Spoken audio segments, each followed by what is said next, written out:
Ẹ káàárọ̀, ẹ káàsán, ẹ káalẹ́ gbogbo ibi tẹ́ bá ti ń gbọ́ mi. Orúkọ tèmi ò yí padà, Rótìmí Daniel sí yín náà ní Awíkoko lójú ọlọ́rọ̀. Tí bàbá ọlọ́rọ̀ bá gbọ́, kí ló fẹ́ fi mí ṣe?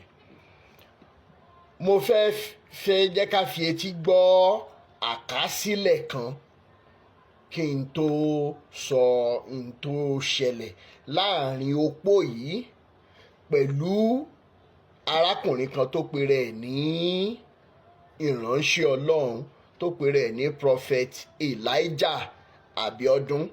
Ẹ gbọ́, mò ń bọ̀ ná.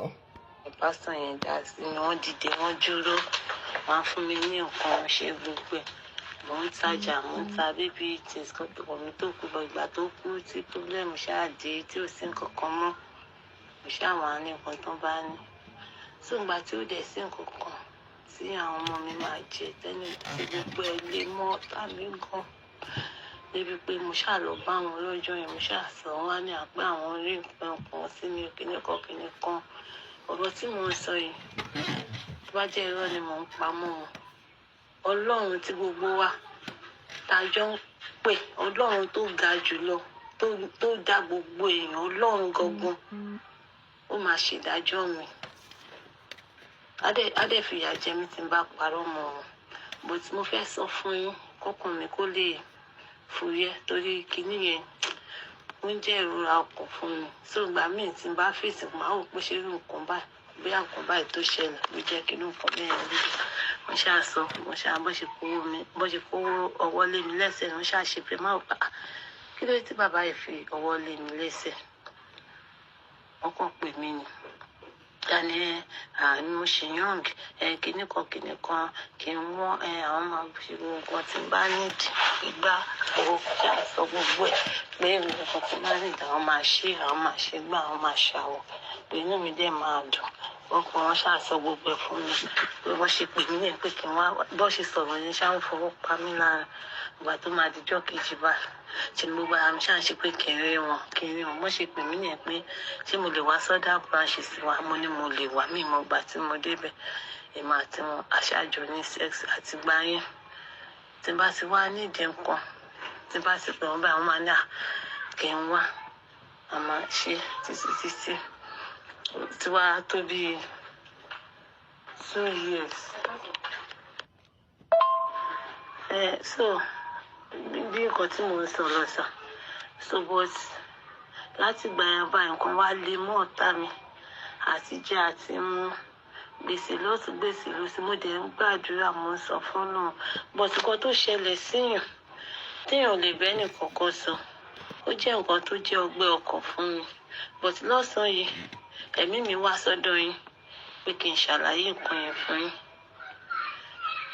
Ẹ lè play voice note mi yẹn síta tẹ́ bá wish láti play ṣùgbọ́n ẹ keep identity mi, tó identity mi ló wà lórí WhatsApp mi. Ẹ keep identity mi. Mo dẹ̀ tún nídìí ìrànlọ́wọ́ yín àti jẹ àti mu. Now, arákùnrin tí opó yìí ń sọ, opó ọlọ́mọ mẹ́rin ń sọ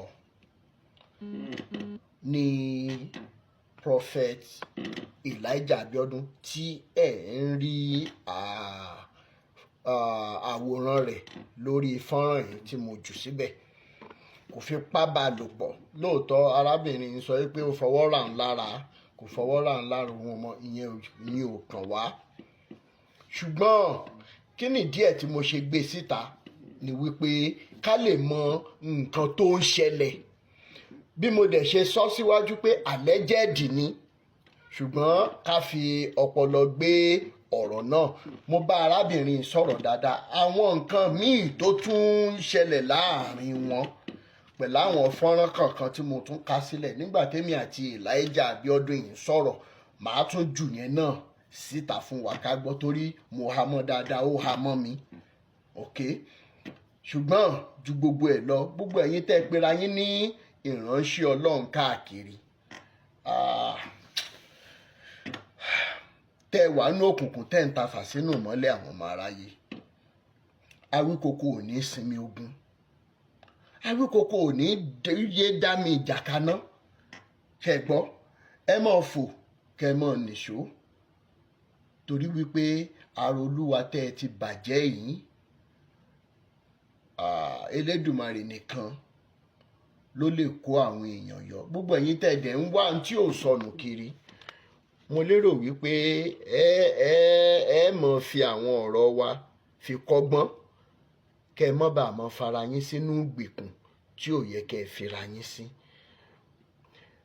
Ó ti yẹ kí n ṣe fídíò yìí tipẹ́, ṣùgbọ́n ojú dí, a ṣe lè a ṣe tọ̀hún ká tó lọ bí iṣẹ́ ká tó padà, ṣùgbọ́n ẹ jẹ́ kí n kọ́kọ́ fi eléyìí lẹ̀ fún wa ná.